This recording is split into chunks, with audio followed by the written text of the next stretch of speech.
Já no século XVI aparecem escritos a combater ferozmente as suas ideias escandalosas, o que não é surpreendente, porque Maquiavel estava consciente de que as suas teses iam provocar controvérsia, escreve de maneira particularmente controversa.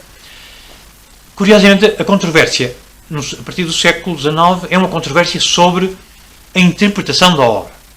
Esta controvérsia ainda dura nos nossos dias. Ele foi acusado 50 ou 60 anos depois de propor doutrinas quase diabólicas. Escreveu O Príncipe com os dedos de Satã.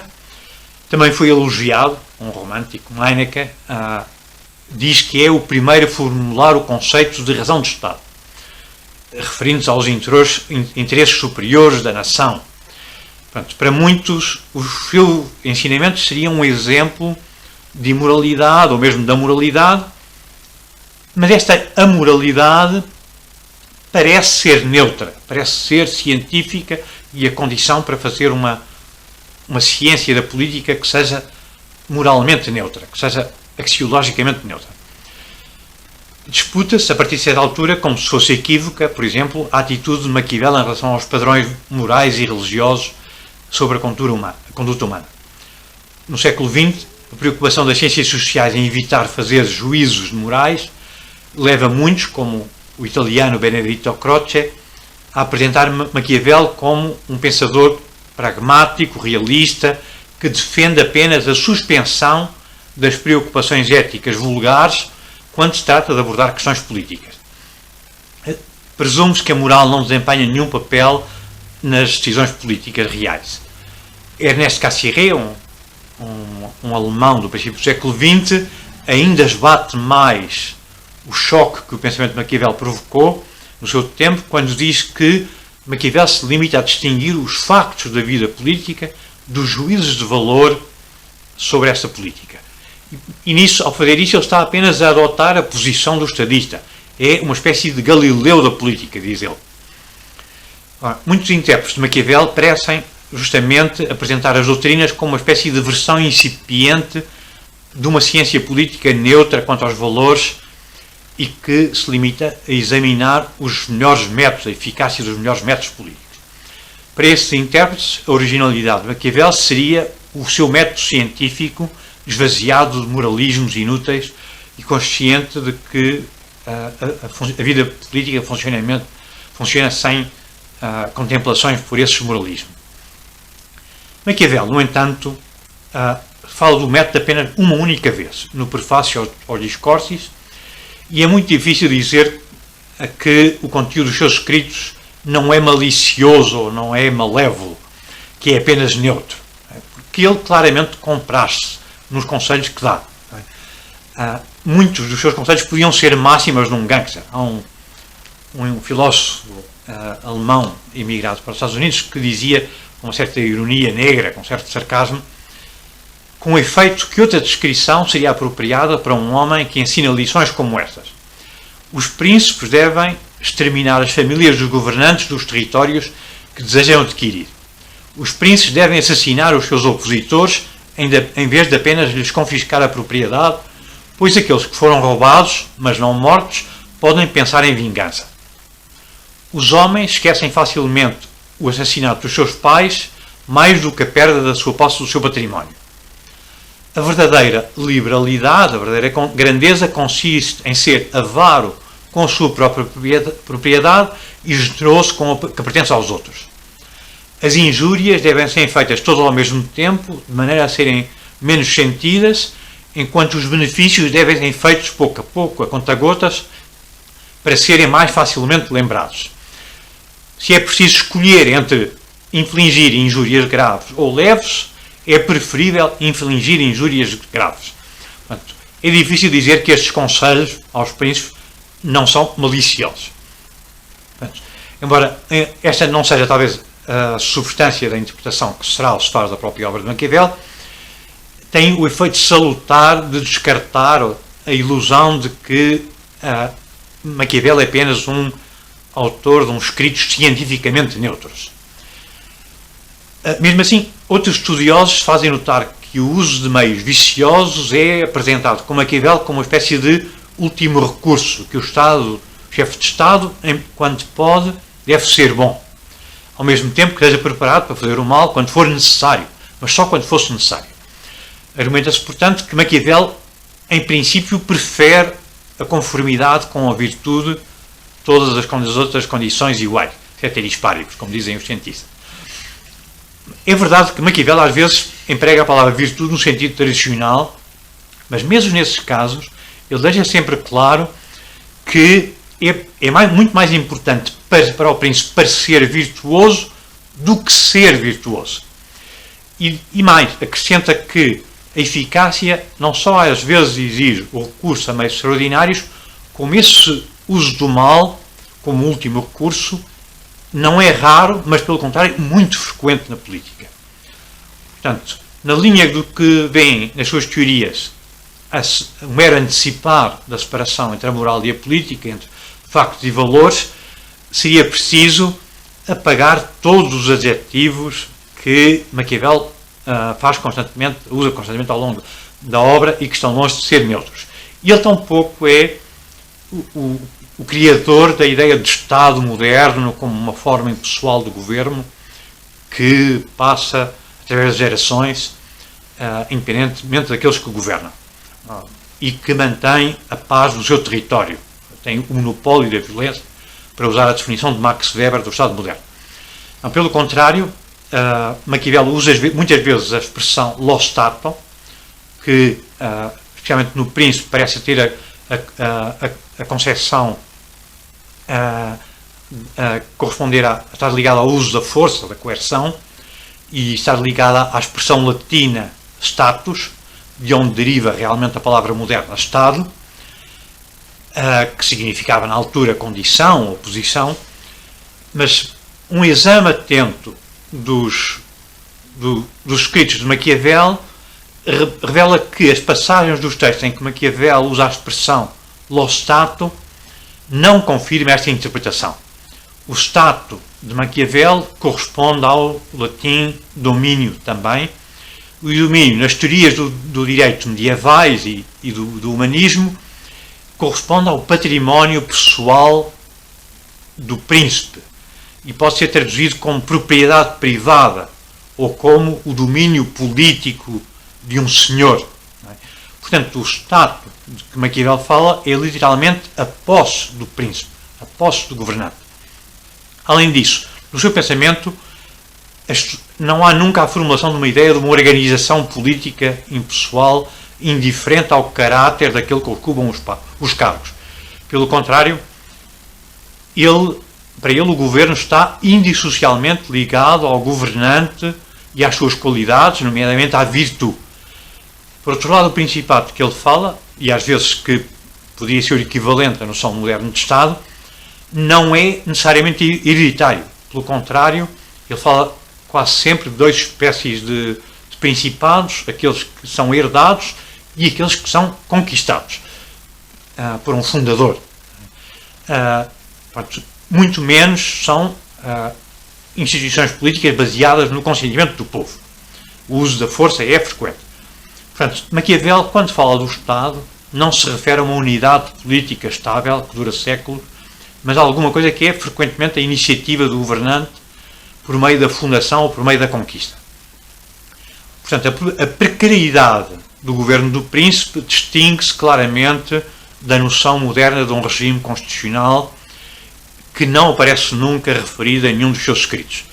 Fica, pelo menos, posta em causa, ou lança-se muitas dúvidas sobre a suposta paternidade de Maquiavel no que toca ao conceito moderno, weberiano, podríamos dizer, do Estado. Ao abordar as obras de Maquiavel, um primeiro problema que temos que confrontar é o chamado mistério de Maquiavel. É que há imensas interpretações de Maquiavel. Fala-se de mistério porque os seus escritos não são sistemáticos e às vezes até nem parecem ter um plano claro. Misturam-se exemplos antigos e modernos sem grande lógica aparente. Os exemplos práticos, antigos, de Roma e modernos da sua Itália natal, parecem fazer apelo à experiência, mas não é fácil seguir o raciocínio que ele apresenta. Ele próprio não se apresenta provavelmente como um filósofo.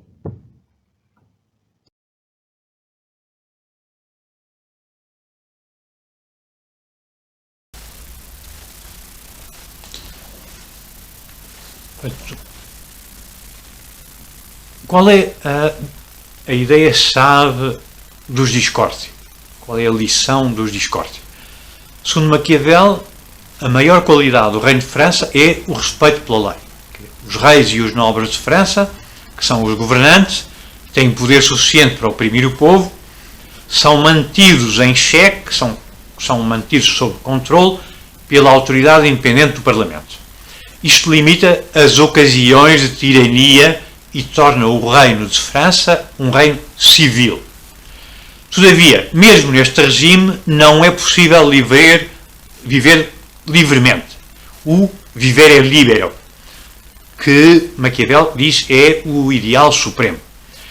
Isto só é possível nas melhores repúblicas, pois a segurança, mesmo aquela que é fornecida por uma monarquia e um parlamento, é, no fim de contas, incompatível com a liberdade. Quer dizer, examinando o reino de França e outras monarquias, Maquiavel conclui que as pessoas entendem a liberdade de maneira muito diferente. Alguns querem apenas ser livres para eles próprios governarem, outros, esses são poucos e podem ser afastados, erradicados ou expulsos, ou comprados com honras, dando-se lugar ou posições no governo. Há outras pessoas que querem ser livres, é a maior parte das pessoas, porque confundem liberdade e segurança. Acham que quanto mais seguros estiver, mais livres são. E esses estão confortavelmente numa monarquia que se pode dar ao luxo de conceder a liberdade ao povo. O viver é seguro e, em virtude disso, as ordens e as leis que o rei assegura são suficientes para satisfazer essas pessoas que confundem liberdade e segurança. Portanto, numa monarquia é possível agradar a quase todos, ou subornando-os, ou expulsando-os, ou convencendo-os com boas leis de que podem viver seguramente, desde que o governo seja prudente. No entanto, só numa boa república é que o povo pode alcançar o objetivo principal, que é viver livremente, viver a libero. Isto é, viver sem um senhor que os domine. Esse ideal parece corresponder às preferências de Maquiavel. Portanto, a tese sobre a necessidade de uma república para viver livre é justificada por razões de princípio e por razões práticas. Um dos principais obstáculos práticos à liberdade fora de uma república é o facto de, para viver com segurança, viver é seguro, que o povo precisa de ser desarmado. Enquanto o povo tiver armas, o governo não é seguro. Pelo contrário, um reino fica enfraquecido se depender inteiramente de mercenários, em vez de contar com a defesa dos seus próprios cidadãos. Portanto, por razões práticas, uma república onde as pessoas andam armadas é um regime que se defende melhor, embora seja um regime potencialmente mais violento. Numa república, uma milícia armada é a garantia mais importante contra a tiraria de um governante legítimo ou até de um usurpador. Portanto, o exemplo de Roma e o exemplo da República Romana Antiga são apresentados com contrastes. Os cidadãos romanos andavam geralmente com armas, os cidadãos do Reino de França estão desarmados. A maior parte deles não tem direito de usar armas. Bom, outro argumento para a incompatibilidade entre monarquia e liberdade é o facto da liberdade depender da liberdade dos diferentes grupos ou fações. Maquiavel está consciente de que a existência de fações é a razão porque há tumulto e porque há guerra civil, há Stasi. Tradicionalmente a explicação da queda de Roma são estes tumultos e esta instabilidade, e portanto ele está deliberadamente a ser polémico e diz que Pelo contrário, a força da República Romana é a força que tem as suas diferentes facções. Mas eles acham que partidos diferentes ajudam a manter a estabilidade política, desde que cada um seja livre e seja mantido dentro de um quadro em coisas desde que nenhum se torne excessivamente forte. Portanto, há, no entanto, ele admite, repúblicas onde o povo está tão corrompido, onde perdeu a virtude, que mesmo um principado de mal, é preferível.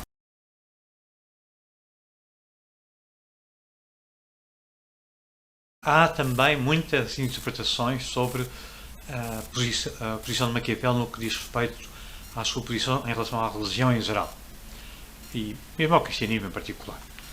É muito claro que Maquiavel não era um amigo da Igreja, nem sequer do tipo de Igreja que, no tempo de Maquiavel, procurava reformar o papado e o cristianismo, regressando à pobreza da Igreja primitiva, e que era representado pelas ordens mendicantes.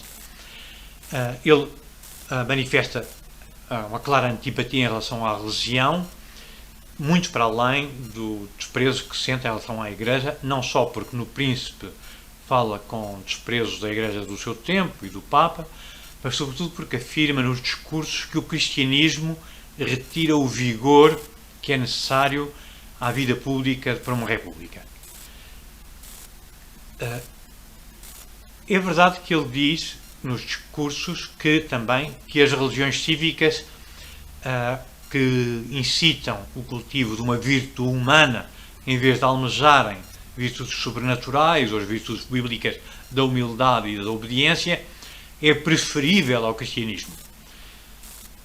Alguns julgam até que seria possível reconstituir uma espécie de cosmologia pagã na obra de Maquiavel, com diferentes humores, uma esfera celeste em equilíbrio, desses diferentes humores, equilíbrio entre a fortuna, um mundo cíclico, etc. Mas a leitura de Maquiavel não deixa muitas dúvidas do que ele pensa sobre as religiões. A ideia mais importante é que as religiões são criações humanas e não revelações celestiais. Do céu, tudo o que podemos esperar são pragas e inundações. Nunca uma providência benévola, pois o domínio celestial é tão natural como o mundo. Portanto, trata-se de um mundo adequado ao poder da fortuna e à ação oposta da virtude. Alguns autores tentaram matizar esta visão, mas parece claro que ele tem uma posição contra a religião em geral, se não contra a religião em geral, pelo menos contra o cristianismo em particular, e que favorece uma religião cívica, acha que a religião cívica é importante, mas esta religião cívica não é uma religião verdadeira, é uma criação humana e deve ser avaliada em função de um único critério, que é o vigor que infunde nos príncipes e no povo.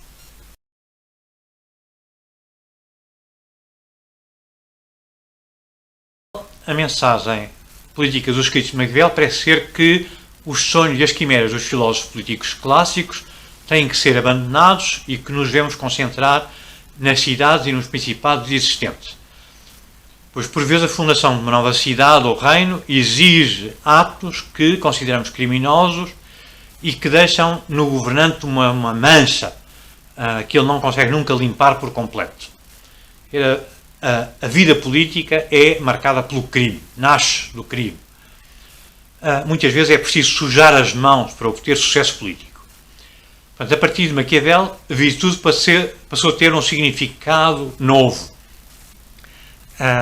À semelhante a qualquer coisa como resolução ou vigor. Portanto, a qualidade do político não é a bondade, não é a compaixão, não é sequer a justiça, mas é o realismo, a força de vontade para levar a sua avante.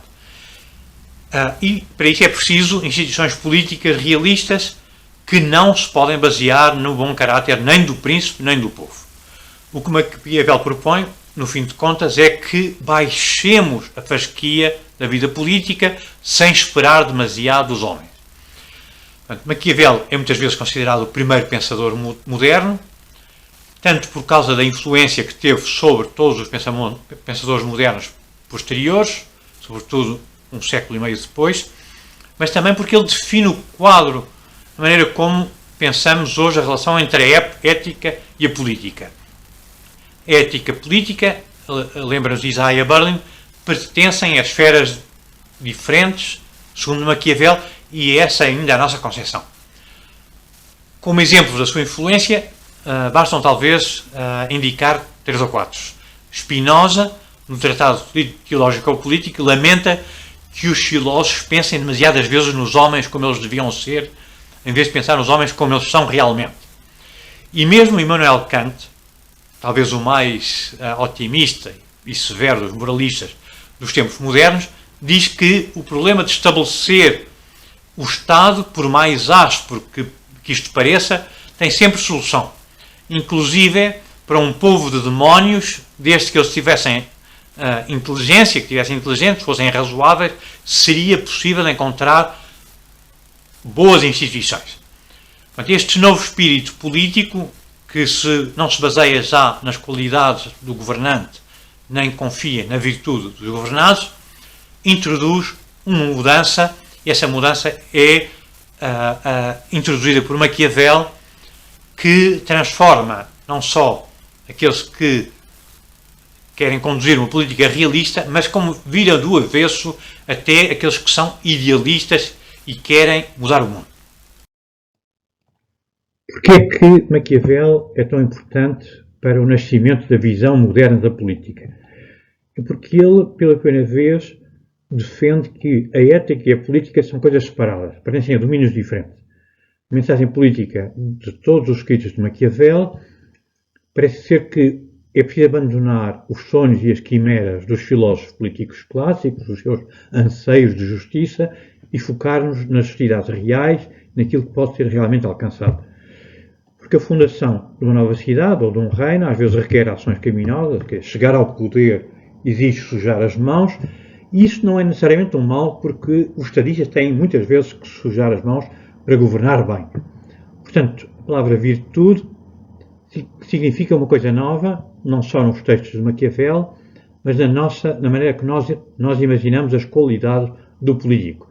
Ao político exigimos que seja um bom estadista, e isto não significa que seja uma pessoa bondosa ou justa, significa que seja uma pessoa firme, resoluta, capaz de conseguir arranjos políticos que não dependam do bom caráter do governante nem do povo.